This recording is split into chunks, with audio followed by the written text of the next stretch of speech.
let me do a very quick introduction because here's the other bit of news. At 11 a.m. Second Life time, Linden Lab will shut down Sansar because, well, frankly, because they don't want any geckos in here. No, no. The reality is that Understandable. the reality is that they're having they're piping in a new update, so they're shutting it down at 11 a.m. Are you meditating? Okay, I am. So I'll introduce her real quick and then we jump right into the conversation because we have some good questions already on the YouTube chat. So I introduced you. Please wave to the audience. There you go. I introduced you and I'll repeat this real quick and then I want you to introduce yourself because my introduction may be a little bit reductive. Again, you're watching the Drax Files Radio Hour Sansar edition, the first Sansar edition. This is the first of a bi-weekly show, and my guest today is Shyla the Super Gecko. Shyla is I called you a disability activist, I called you a poet, a writer, a storm chaser. I visited you in Chicago, in the suburbs of Chicago, in Chicagoland, filming for a documentary, and you can tell us a little bit about your physical circumstance in a bit so people understand. This is an avatar that was made by a wonderful 3D artist called Theanine, and this is also the premiere of this particular avatar, which is based on your Second Life avatar. Now, I hear myself feedbacking through your headphones. You have headphones on. Oh, let me turn them down. Yeah, I have headphones on. Let me turn that down. Hang on a second. Maybe it's too high. So Shyla, tell us. I can still hear a little bit. I know, because it's so many wires. I can't even find the down. There we go. So now you're all the way down. There, how's that? 1, 2, 3. No, I hear myself coming back into your mic. Oh, it's gone. It's gone. Okay. It's gone? Good. No, there's back. It's back. How about that? Blah, blah, blah. I can barely hear you. Okay, good. So I need to speak lower. All right. Okay. It's all right. We're okay. Don't worry, Shyla, because this is the least. This is not an issue. Then it's just a little bit of a feedback. Now, I'm really glad that you made it. It took us several hours. Tell us a little bit how hard it is for you, as much as you would enjoy it to get into virtual reality. Can you describe your physical circumstances? Well, I sit in a chair, and the chair is a behemoth welded together, so I can lie flat on my back, have my feet a little bit in the air for circulation. Then there's this rod that comes up the right, crosses over so that I can have a laptop in front of me. And so when I put my hand straight out, this is as far as I can go without hitting my laptop. You know, so when I get real excited in Sansar and I'm playing a game or something, man, I hit my laptop falls. The screen cracks. The screen cracks, or at least we worry about it. And also, I find the headsets, which I don't think it's just me. I think anyone wearing these headsets, they don't feel sturdy. They don't feel like they're going to stay. You're afraid that they actually slip off. Yeah, but it doesn't. But it feels like that. Mm-hmm.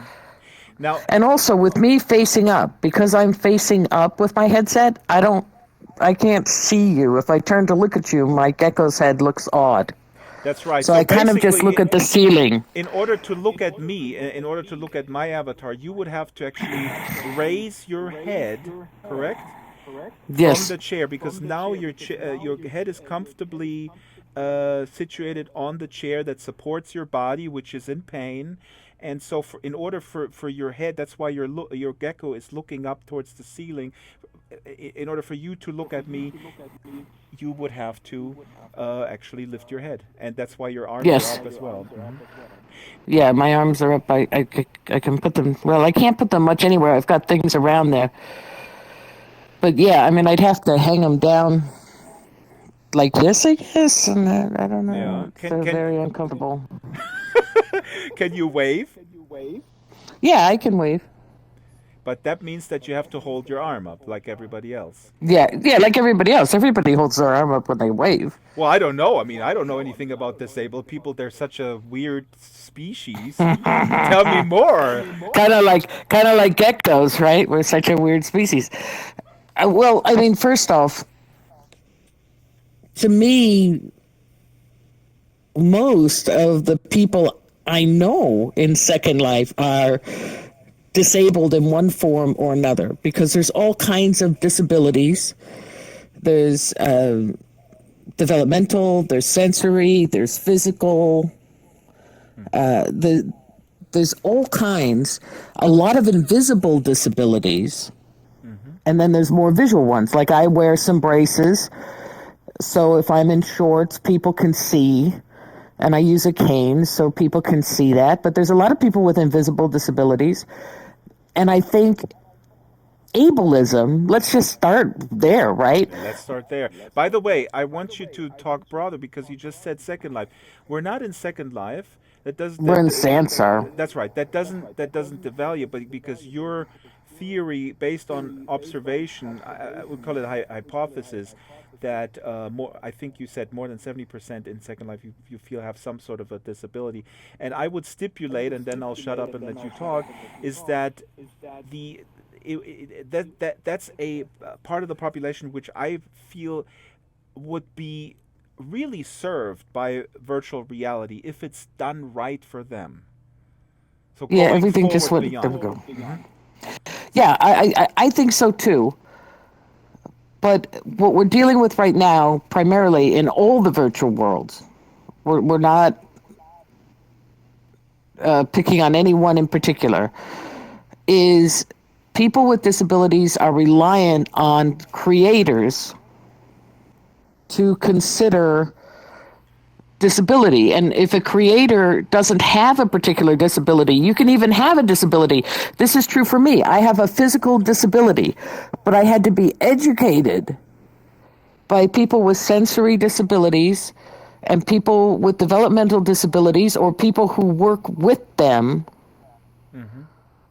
so that I could learn and understand. It isn't intuitive. What's intuitive is how we live day to day. But how someone else lives, getting out of ourselves and listening to how someone else lives is different. But if you do it, it becomes amazing. And yes, it takes me a long time to build anything because I'm trying to be inclusive in my build. But what fun it is when someone comes and says, oh my gosh, I can really enjoy this. So specifically, you mean, for example, when you build something in Second Life or any other virtual world that may be an issue for people with sensory issues, like people with I don't know, epilepsy, maybe get really uh, can't deal with an overload of colors that you were to build in your poetry build, for example. Is that what you mean? Well, yeah, I mean, there's particle effects. I mean, one of the nice things, and let's remember, Sansar's in beta, right? Sansar's in beta. But one of the things I like about SL is that it has various viewers. And I don't know that that's going to be possible in Sansar. I mean, you can go into that environment with a text viewer. And then if the builder has named objects, even though you can't see them, you can get a very good feel for what you're walking through. If a person has added non-HUD, right, actually note cards, something that a system can read, I don't even know if that's possible here in Sansar. I mean, I understand why people don't chat in Sansar. I'm sitting in the 3D world right now trying to figure out where To or put your what I arms. would click to chat. Yeah, where to put my arms. Well, How do I chat? How do I click these things down here without accidentally exiting? yeah, I mean You it's know, yeah, I understand. And not only for people with disabilities is it an issue, the integration of these different forms of can't even communication. sit. Nobody can sit in Sansar yet. I mean, it'll all come. But you'll That be. will come. But I think what was sad to me about Sansar is I think the disability community wanted to be at the table discussing how to make Sansar accessible out of the chute, how to talk to creators. How many creators have I spoken to in Second Life who said, oh my gosh, I wish blind people could play my game, Hmm. but I'd have had to design the script from the beginning with Hmm. them in mind, and I didn't. It wouldn't have been hard Now, if what I had known. let's talk broadly because I think, and you told me this in previous conversations, what would you recommend? And let's talk broadly about Silicon Valley platform makers. What should they do? Because what you're talking about here in Sansar, I think, can be broadly is an issue that can be broadly applied to a lot of not only tech companies per se, but even broader. But let's speak about tech companies. What could they do to bring people on the table? Are you suggesting some sort of consultant from the early design stages? Yeah, and I don't think, look, I do think we should ask for consultants. I don't think that we should have specialist speakers. Hmm. I think people should apply for the job, and their job should be whatever. First off, I would like to see them with disability. I mean, it's just like in TV. Why do I watch able-bodied people playing disabled people, thinking they can embody disabled people? Very good point. Yeah. And Hmm. and so we've got able-bodied people, and why can't we, with the technology we have today, allow a disabled person to be at a table through a computer screen or in person, depending on their capabilities, so that they can talk about it? But with the job, I mean, I really think disability advocate should be a position in almost every technology company. Hmm.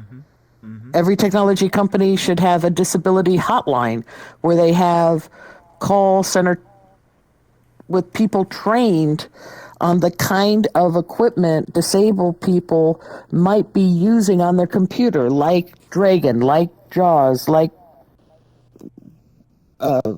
all of them. Hmm. I'm not going to name all of them. Hmm. Because when I talk to, and even sometimes when I talk to a disability line, but when you look at Microsoft, Microsoft has a chief accessibility officer. Hmm. Hmm. And this makes sense. And it is still hard for them to accommodate our community. And for me to Because it's so call, diverse too, as you said. I mean. it is so diverse. Hmm. So to think that for an able-bodied person to think that they can address disability community issues, Hmm. I find that as a person who was once able-bodied, I don't see it today as feasible as a person who has a disability and has already had to kind of deal with ableism, Hmm. has had to kind of deal with challenges, accessibility challenges, so that when they listen to another person with a disability that might be different from their own, they can say, oh, yes, I can see where that could be a serious issue. Hmm. And then they become, every company should have a disability advocate. And Hmm. it doesn't mean that all our needs, I mean, we as people with disabilities have to be flexible as well, Right. because we are broad. Uh, We're not all going to be accommodated perfectly. The question is, are we going to be accommodated enough to be able to participate with Sansar in the experience? Can right. I enjoy the experience? Can I immerse in it? Shyla, real quick, we have a lot of really cool comments and questions coming in. You're in VR, you Awesome. can't see them, and I'm gonna bring them up, and then you can comment. But before I do that, can you define ableism? How do you define it? What does that mean for you when you talk about an ableist society? In the simplest form, ableism is the belief that able-bodied, abled development abled sensory systems, abled emotional systems, which I don't know anyone who has those perfectly, I thought I did. I thought I'm so even is, keeled. It's like, you can have a ruler that is. If you go to Home and you Depot, have you been in can't. my house. I know the truth, people. Drax has been in my house. But it's basically the idea that able-bodied is superior, and I'm going to put this broadly, in all ways. Hmm. Once somebody has something that people see as a disability, let's put them to the side. Hmm. And because we In have what to take care of circumstance? them. In every circumstance, or are you talking about specific things like work or on the subway? Because aren't people like super nice on the subway at least? I don't know. I don't ride the subway. Uh, I don't know. We'll have to Sorry, that ask was somebody from New York or Chicago right. subway.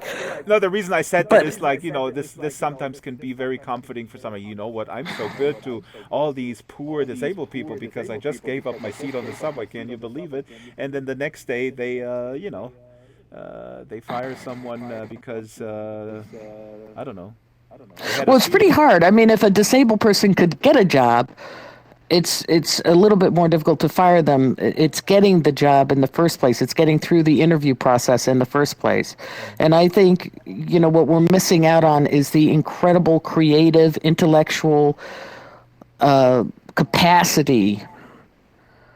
I was just the other day, somebody posted to Virtual Abilities chat a link to a car wash where they had autistic young people, Right, they hire young people with adults, autism for this particular right? car wash. And what they found out is there's a lot of things they do far better than able-bodied people do. Hmm.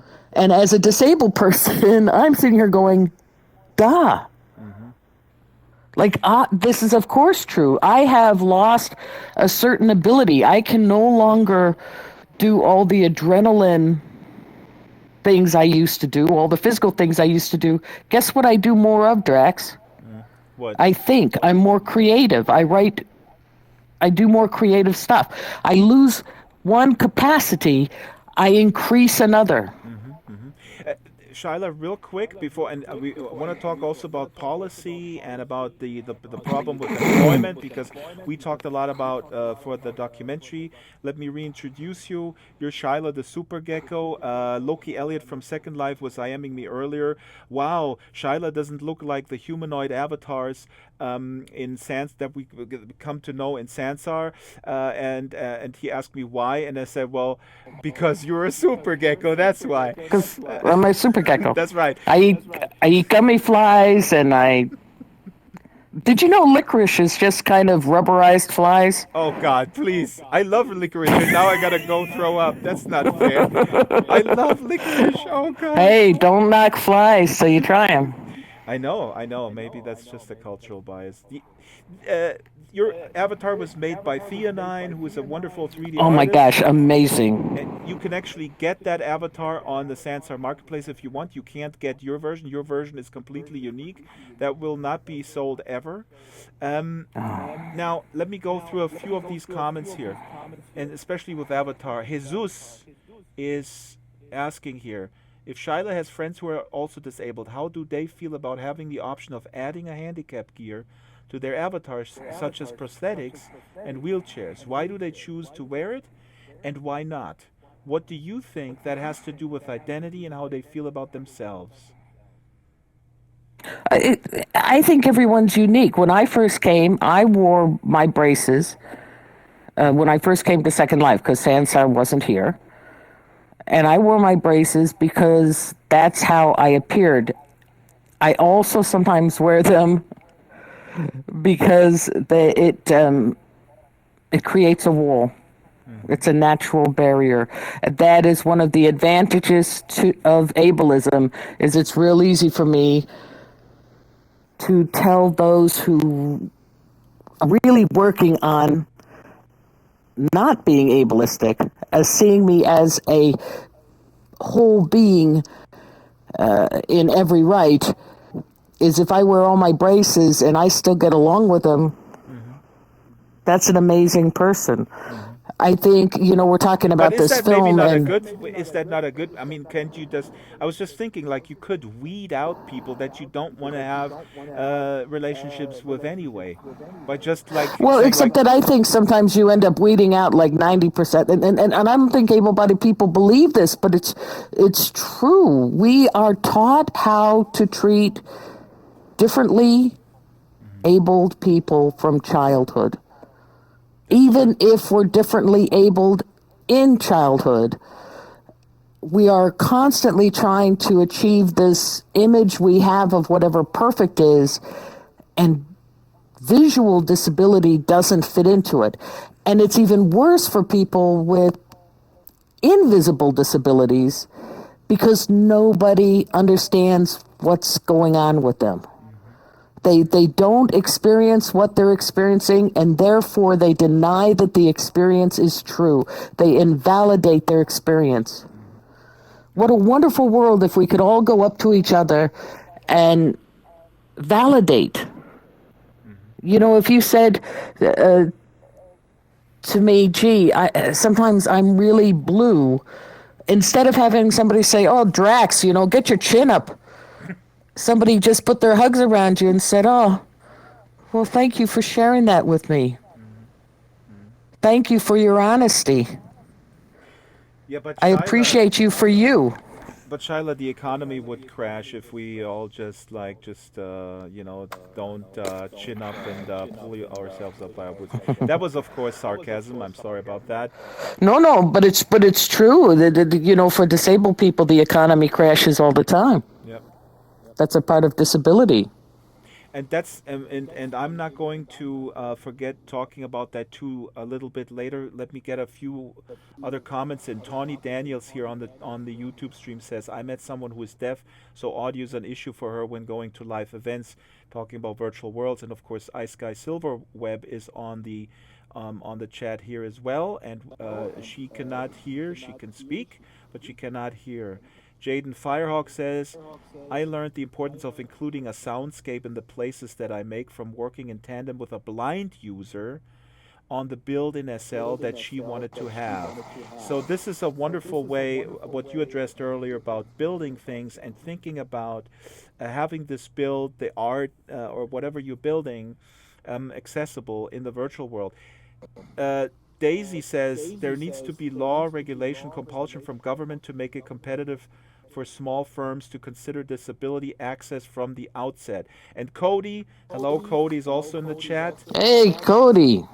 Cody is the man, and I locked down the set so that Cody can't find us. It's not listed in the address. People are asking where are we? We're in the basement, but the door is locked this time.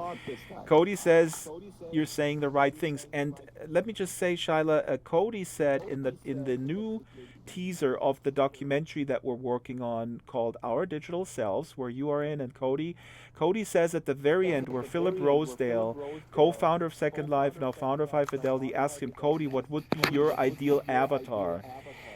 For context, Cody has cerebral palsy. He drowned as a baby, almost died when he was 1 year old. Cody's a wonderful person, very intelligent, but people think he is mentally challenged because of his um, lack of ability to speak clearly. So you can understand him when you listen to him long enough. And it's wonderful, actually, when you get into the groove of understanding him. But Philip Rosedale asked him, what would your ideal avatar be? And Cody sits there in his wheelchair and he says, me, because I'm really cool with myself. Exactly.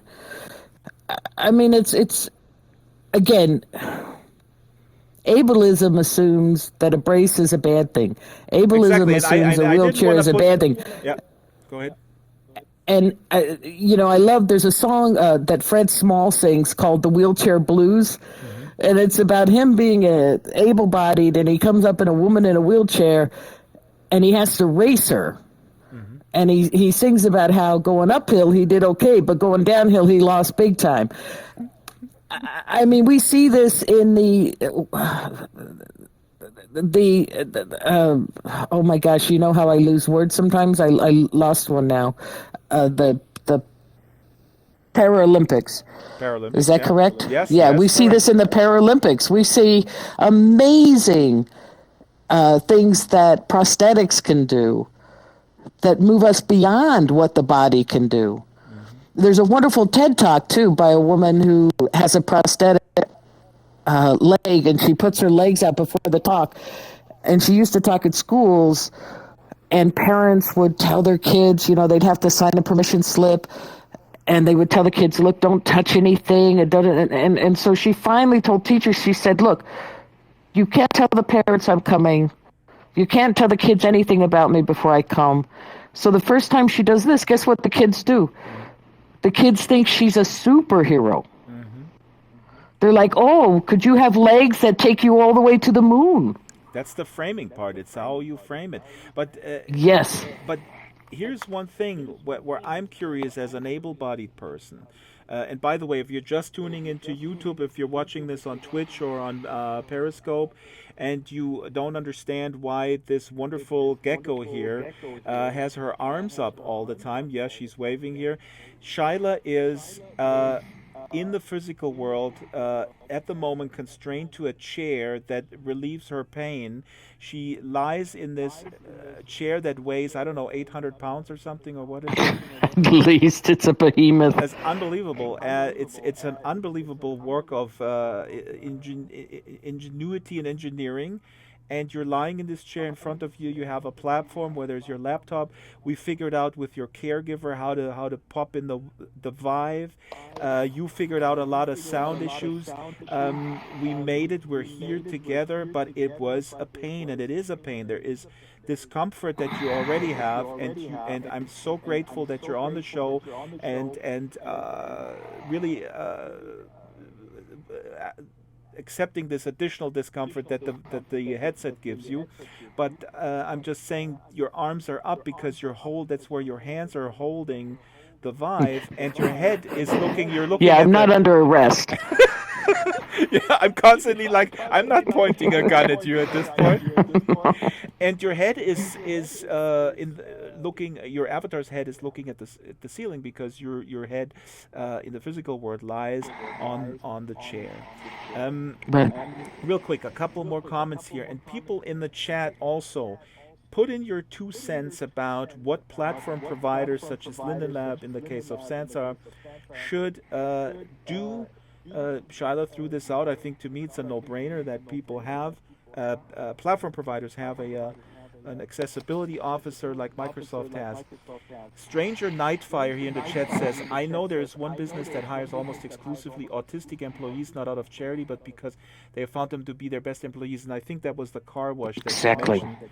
If somebody has a link, they can put it in the chat. I wouldn't be surprised though, Drax, that there are other employers who have figured this out. Yeah. Yeah. Right? The reason is, why aren't more employers figuring this out? We know this about animals. We know animals adapt amazingly. So when somebody has a disability in one area of their life, I'm telling you, they've got a benefit in some other area. I believe this in many cases. We keep I we, believe we've got a lot of creative, wonderful people that don't have channels open to them. and they're being sort of discarded.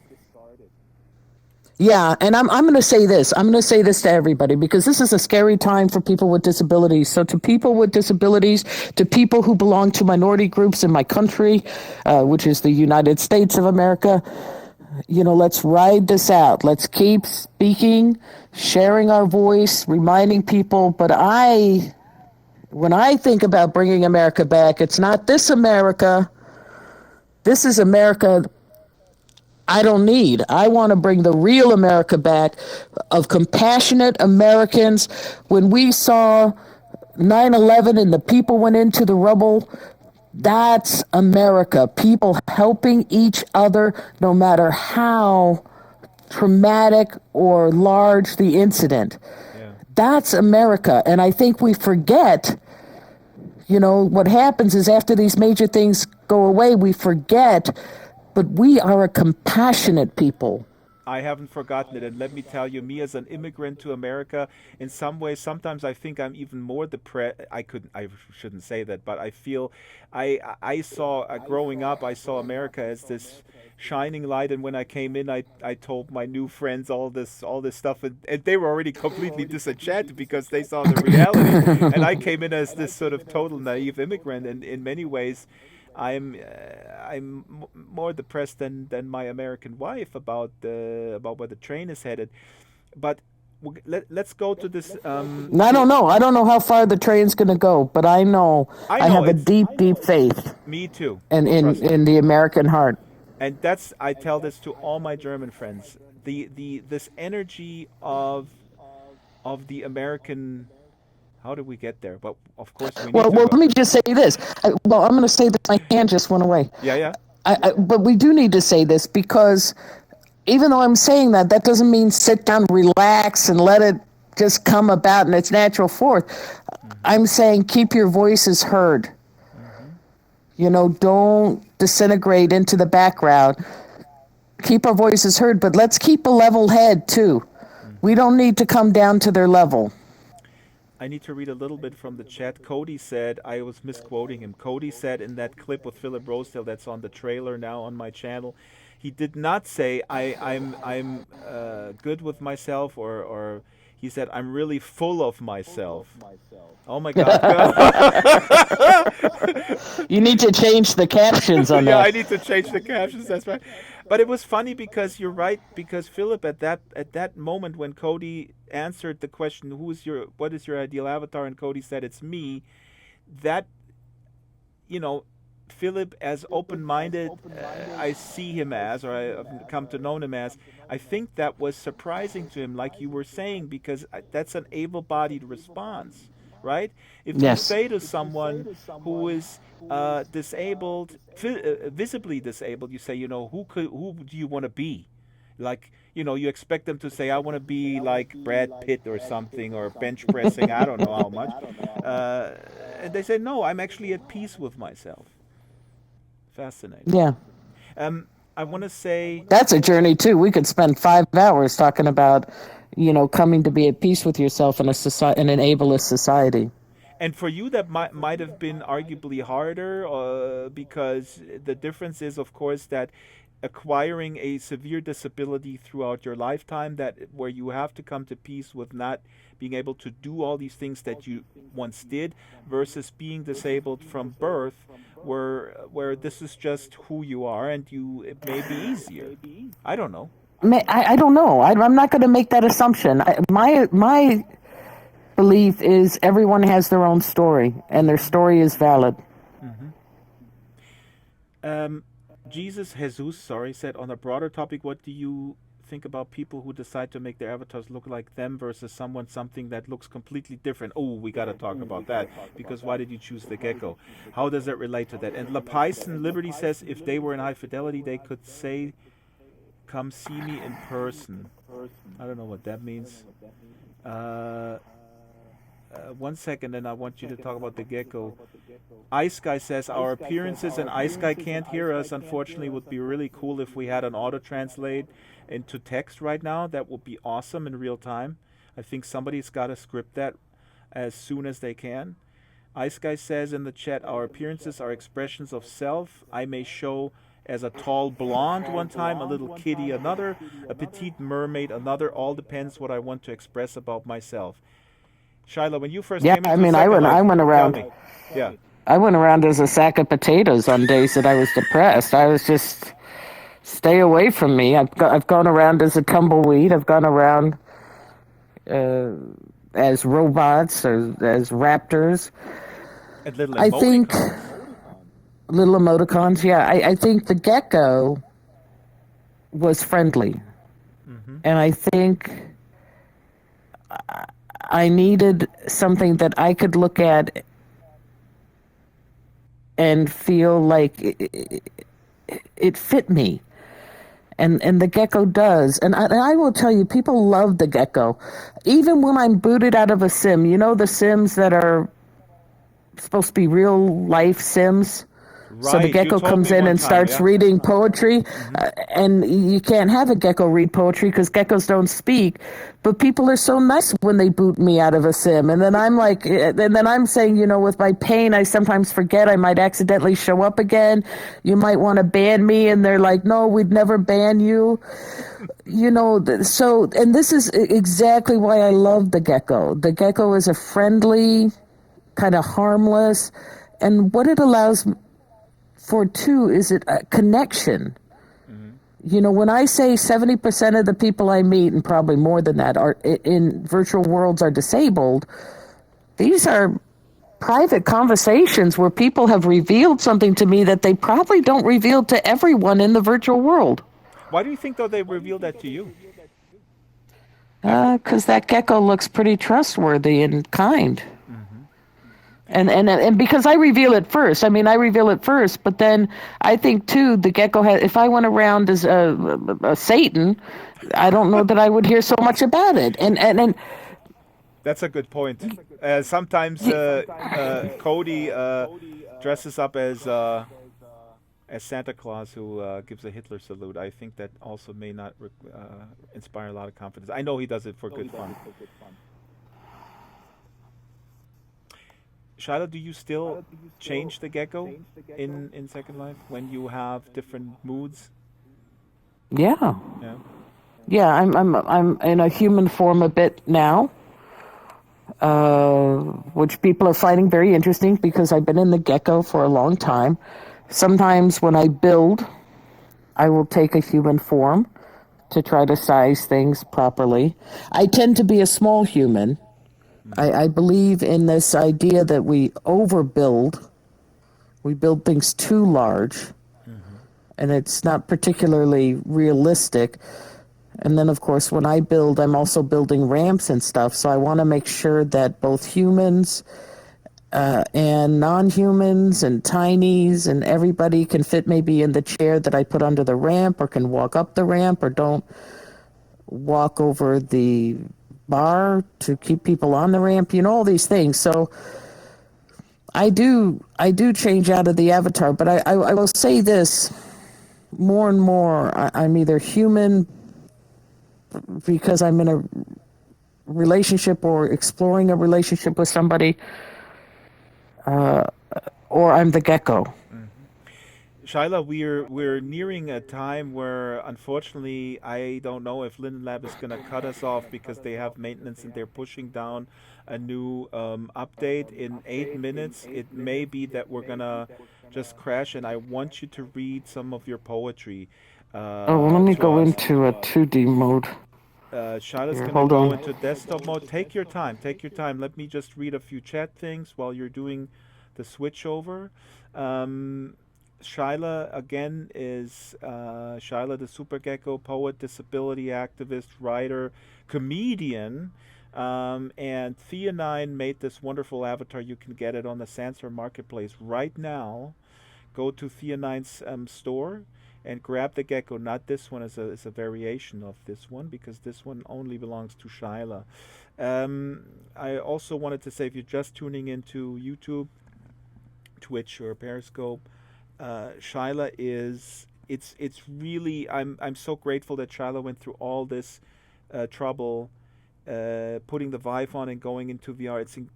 She is in tremendous pain that she cannot control. She has some pain medication, but it's quite severe. I visited her and filmed with her for 3 days for the upcoming Our Digital Selves documentary, and I witnessed that how the pain is just impacting and can deride any plan that you have.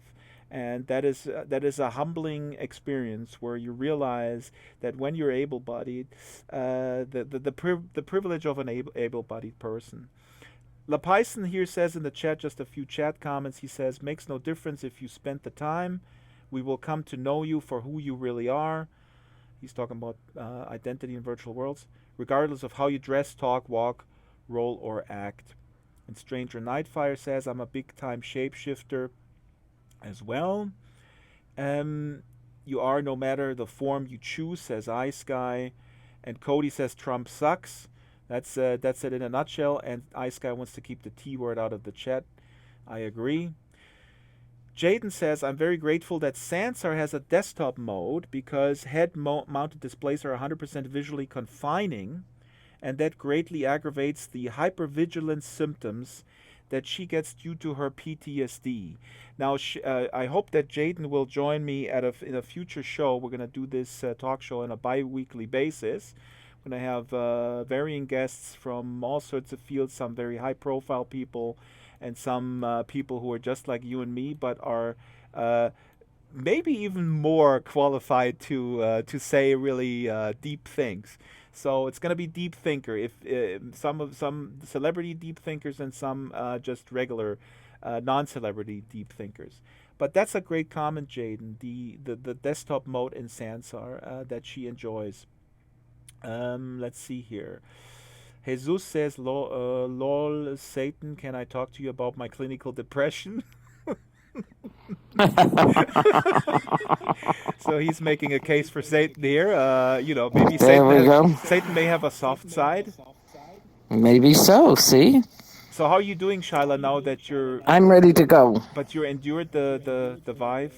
How does that Yeah, yeah. does that set you back now? Pain wise, do you need to recover from this, or how would you put this? Yes.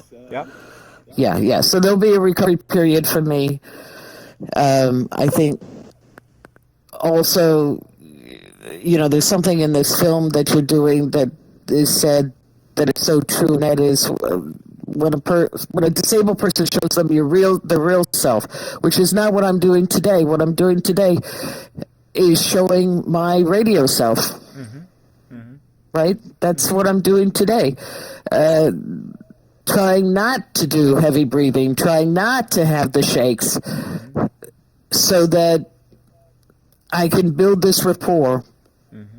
And maybe one day we'll be done with ableism and we won't have to live that way.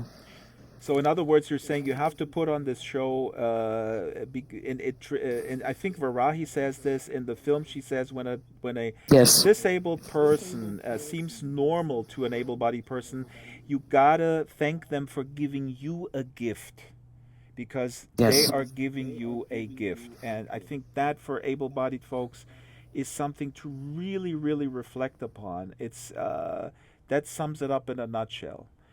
Well, I am really thankful, Shyla, that you went through this ordeal and came on this show and talked about your passion about virtual worlds and the plea for platform providers to really think about this huge constituency that they have, a huge potential. I mean, not an existing user base in the case of Second Life. Yeah, go ahead. Am I going to read one? Yeah, I'm sorry. You're good. You're good at shutting me up. Shut me up, Shyla. Here's Shyla. What are you going to read for us? I'm going to read Land of the Free, which is not too long. Okay. So I'll read that instead of the one with all the bad words. I live in the land of the free, who are not, never were, may never be, who spew pride from on high, stand proud, letting their own die, who war all about the world and within their own soil, finding catchphrases to explain hatred and turmoil. Guns don't kill, bombs don't miss. We send them around the world in the name of capitalism and providence, profits more valiant than morals. Yet, you know what? I'm on the wrong poem. Let's just scratch all of that. Sounded I'm good. gonna read. Let's I'm gonna start read. over. It sounded good. I'm gonna read. I'm gonna read the dirt. I'm gonna read the dirty ones. Please do. We're not gonna. I'm not gonna censor you. Okay, great. I always thought. Well, this is called the new offensive. I always thought fuck, dyke, kike, and cunt, all things I do or am, were offensive words. And today I learned transgender is offensive. My friend, a transgender, shit, there is no synonym for it. Since when did her identity become offensive? Today I learned vulnerable is offensive, equitable to susceptible, weak, defenseless, only the first of which fit me, but it will do. Since when did ableism make me offensive? Today I learn entitlement is offensive. We do have constitutional rights, a Bill of Rights, amended rights, legal rights. Since when did living become offensive? Today I learned diversity is offensive, as if the playing field is equal. Equal opportunity a misnomer of reality. Since when did fair play become offensive?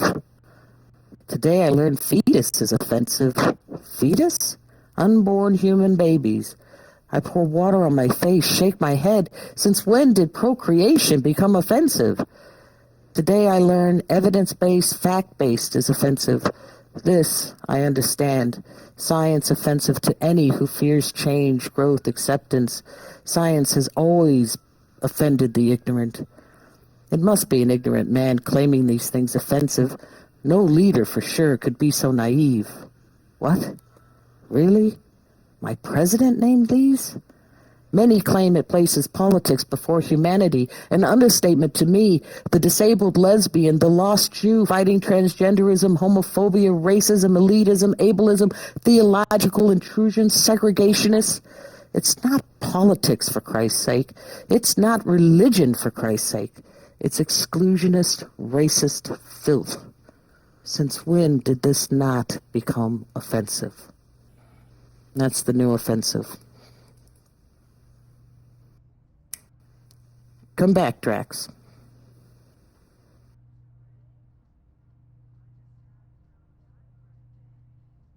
Maybe we're off?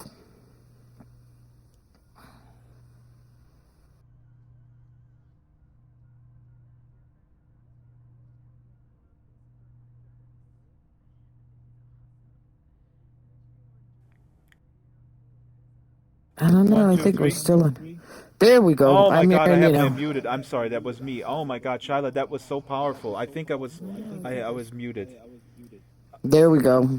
Shyla, this is amazing, and we're not off yet, which is great. Lindelab has some sort of maintenance. I was clapping when my mic was off. Please, please read us another one.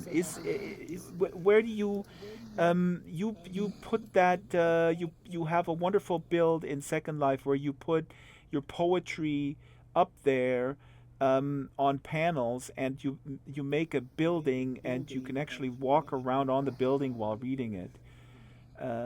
Yeah. It's an ethnography island, So if and it's anybody is open to the public. go to ethnographia. I'm gonna type it in the chat. Tawny says thanks, Shyla. Daisy says good, Shyla. Oh yeah, Stranger says. So is it? I'm really floored by this poem because I struggle sometimes with making people. Some people want to normalize the situation. I mean, some people, a lot of people. And what your It's not normal, what but your we're going to poem get to back. right your poem to me says that if we are complicit in normalizing this situation, I'm talking about the situation in the United States specifically, we are complicit in backing this madness if we're brushing it off and normalizing it. Yes. And our voices matter. Hmm. Our voices matter. I wrote one for the Women's March. You want to Let read me it? see if I can. Yeah, let me see if I can find it here. Python types in the chat. He says, "Making normal great again." Making normal That's again. good. So, Here it goes. This is the Women March without me. The signs you hold, the steps so bold. Though I can't march with you, I send gratitude for the chance you do. For I'm a woman too. I'm afraid enough to know, as we, by necessity done. Nevertheless, I'm not the one, homebound, deprived of clouds and sun. Still, I listen to the women. I grasp the inconceivable tweet. Use my phone as my feet. Write my words as my heartbeat.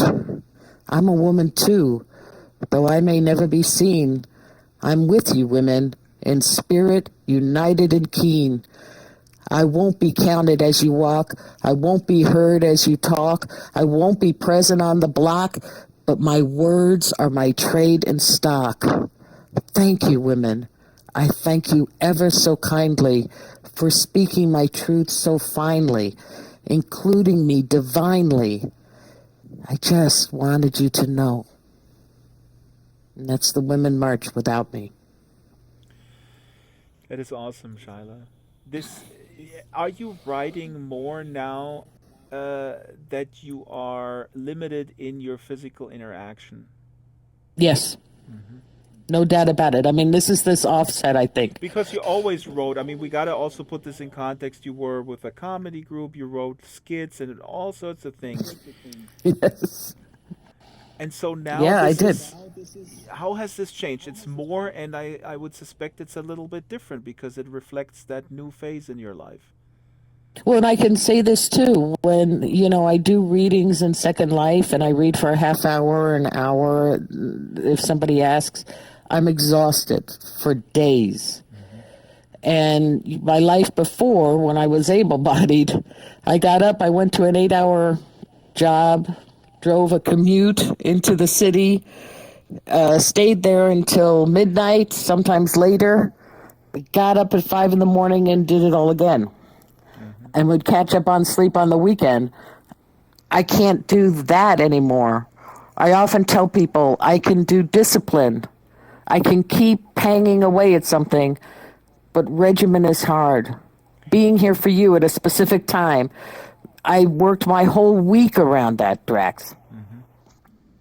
Hmm. Because that is regimen. This is something that people really need to understand. And again, I mean, we're going a little bit over time, and maybe we'll crash. And you got to tell me if you're completely exhausted. I would go another 10 minutes. Then we got the hour full. People are really enjoying it on the stream. But what you said now is so important that basically for something like this, where I got to appear on this radio show in a virtual world, and I know all this stuff is the cables and the Vive and all this extra stuff that for you that is a week worth of preparation and exhaustion afterwards, and that's what we as able-bodied people need to really see much clearer. But how can we how can this relationship between me and you as the stand-ins for these different constituents, how can we communicate better? And then please take it also to the employment situation, because I'm going to say this just playing devil's advocate, says like I would like to employ you, but if I don't know if you're showing up on Friday at 5, then I don't know what am I going to do. But here I am. I can show up for this hour for you. But the thing is, and what you know about me, Drax, is I managed to get what needed to be done. Hmm. And then I got to rest, and then I got to have my time. Hmm. And so I can't work an 8 to 5. Hmm. And our work environment is so structured Hmm. that it loses all this creative potential. The other thing our work environments have become is all about numbers, which is why we lose some of the quality. Yep. I'm counting how many phone calls I make, not how many people are happy at the end of them. I saw this little reportage about Amazon. Actually, I saw one in the U.S., but also one here in Germany, about the distribution centers. It's it is utterly depressing. It's modern slavery. It's like Charlie Chaplin, modern times all over again, 100 years later, whatever. Well, and I'll tell you how we change this. Hmm. And people are going to think this sounds wild, but I think it's possible. Bhutan measures things on the GNH, not the GNP. Do you know what the GNH is? I happen to know it, but tell me. Gross national happiness. Hmm. What if every country ran on how happy its citizens were? Hmm. That would evoke change. Because as soon as you have a group that's unhappy, that's where your focus is. I'm completely up for that, but I'm also kind of a lefty hippie. But I could even sell this to the conservatives or to people who say, well, the stock market, blah blah blah.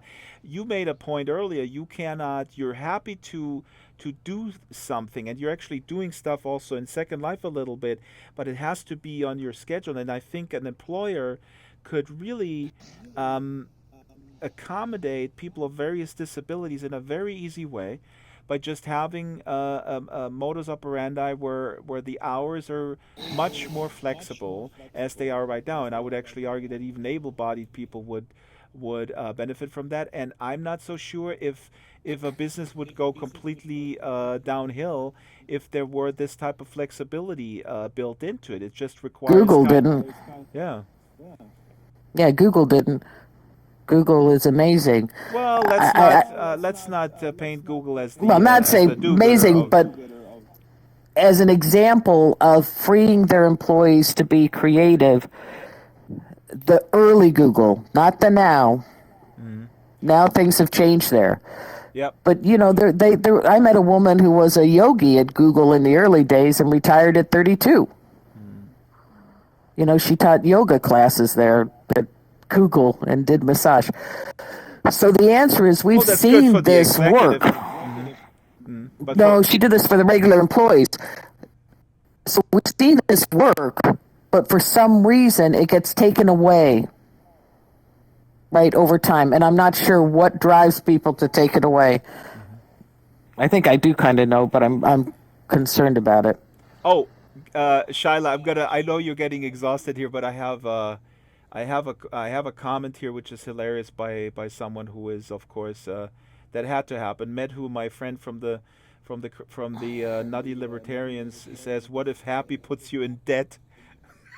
I saw, I saw that coming. I'm sorry, Metu, no offense, but that kind of simple-minded. I mean, I'm sorry. I think you can do better than that, but I'll throw it to Shyla.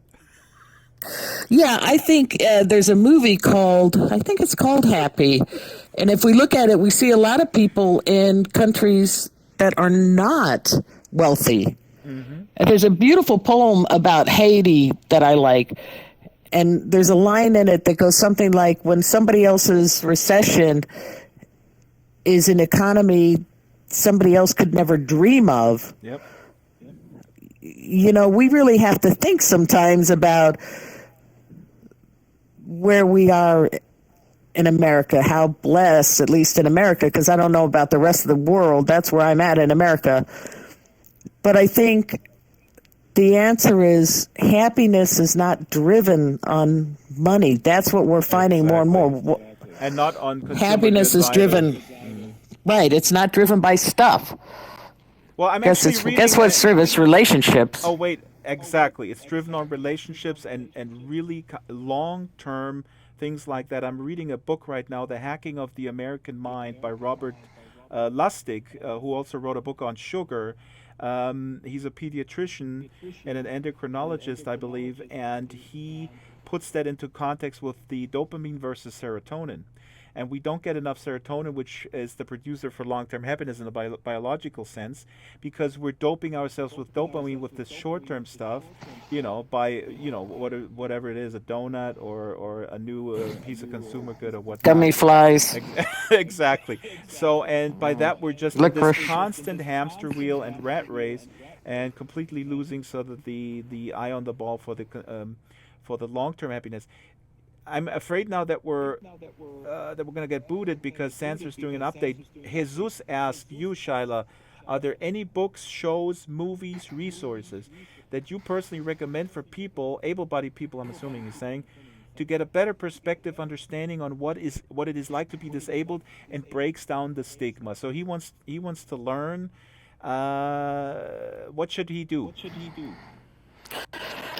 You know, this is the hard part. I think a lot of us in the disability community have become a bit leery of people who are able-bodied wanting to learn about us and what their intentions are. Take your I can time. tell you Take that it Jesus slow. is super well intentioned. He really wants to. Yeah, he really wants But to again, we're understand. really diverse.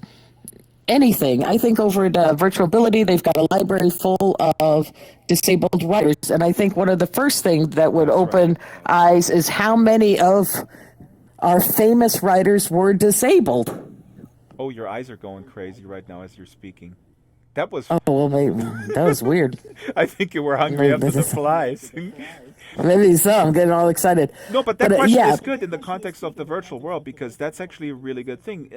Jesus, you can go to Virtual Ability Island. You can hang out with people there. You can go to the library there. They have books about and well, I think our Health Info Island has a lot of good resources, and they change them up every month mhm. and talk about disabilities, health, different things. Because I think the other thing about ableism is ableism doesn't believe it'll ever happen To them. to them. Hmm. And I will tell you, I was part of that crowd. Hmm.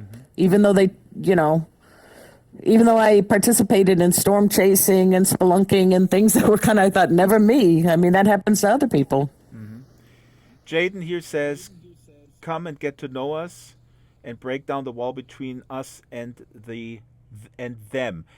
Them or us is basically also my favorite Frank Zappa record, but that's getting off a tangent. I'm sorry about No, that. but I think that's true. I think that's the answer. I think go find the disability community in your community.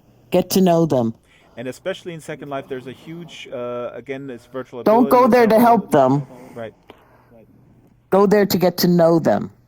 And I hope that happens in Sansar as well, that this community is building. So the last words, I'm throwing this out to the viewers. What should what should Linda Lab do with Sansar in order to make this more I don't know, encourage diversity, encourage a diverse population to flourish in here? What can they do on a technical side, or even on on a promotional side, on a marketing side? Maybe a weekly talk show with people with disabilities would be fantastic. That would be my idea. Um, I think so. any last words, Shyla? Where are we going next? Oh, let me say two things real quick, and then I'll have you have the last word. We have actually, I'm going to go into VR real quick because the next guest on the show, and now of course the controllers fell asleep. Here they are. In 2 weeks, we're going to have Jeremy Balanson on from Stanford University. He wrote this book a while ago. It's called Infinite Reality. He wrote a new book called Experience on Demand. I don't have it here. It's being shipped. So Jeremy Balanson, on the back, I think is his face. I have to. Oops! It fell down. My book fell down. Oh no! Here it Oh, is. whatever it is, throw it freely. Now I have it upside down. So Jeremy will be on the show in 2 weeks. Here he is. Look how handsome he was 5 years ago. We'll see how handsome his avatar is.